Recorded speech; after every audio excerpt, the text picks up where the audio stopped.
大家好，我是小易。今天买了些新鲜的蔓越莓，这一袋才5毛钱，好便宜啊！不过新鲜的蔓越莓吃起来微甜偏酸，口感并不好，所以今天我们准备用它来做雪里红。先把果子清洗一下。蔓越莓的果子比山楂小多了，要挂上糖霜有点难。新鲜的蔓越莓不耐储运，通常以蔓越莓干、果酱、果汁等形式贩卖。历史上，蔓越莓是美洲当地居民的重要经济作物。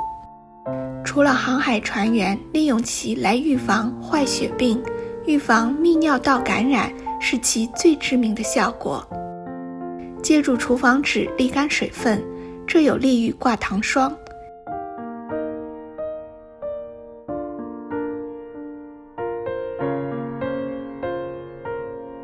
加入250克白砂糖，150克水，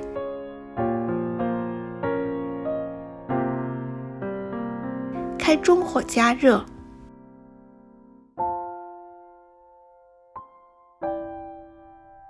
当糖融化出现大气泡后，转小火。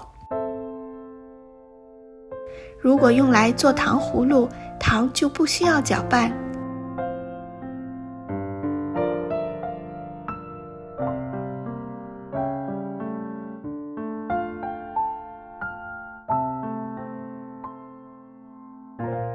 当糖浆泛微黄色后，关火，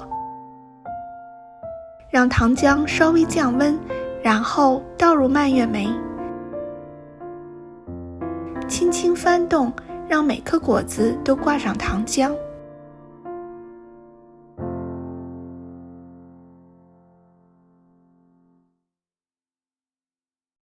锅边上已经形成一层厚厚的白色糖霜，一定要轻轻地搅拌。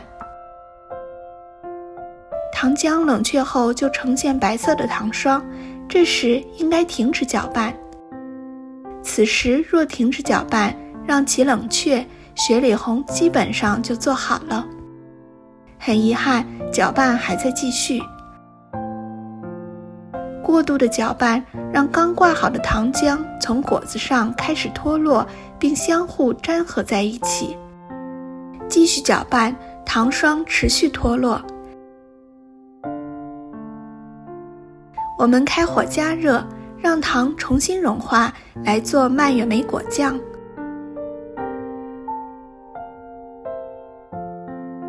果子稍微加热就熟了，果酱做好了。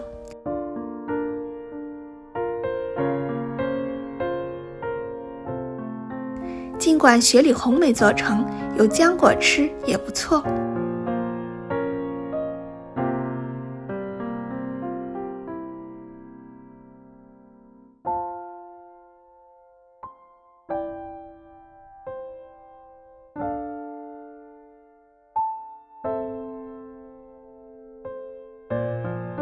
这鲜艳的色彩，还有这浓厚的果酱汁，太诱人了。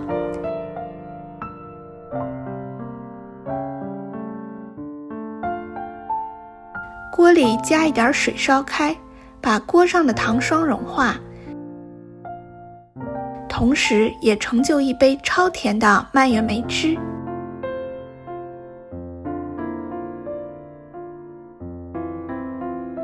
杯子里面还有一些特别细小的蔓越莓种子。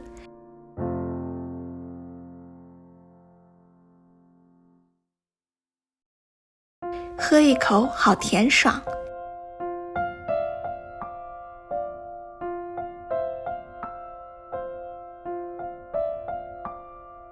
取浆果尝一尝，酸酸的，甜甜的，太好吃了。雪里红没做成，吃到了蔓越莓浆果，算是意外之喜。谢谢收看，我是小易，咱们下集再见。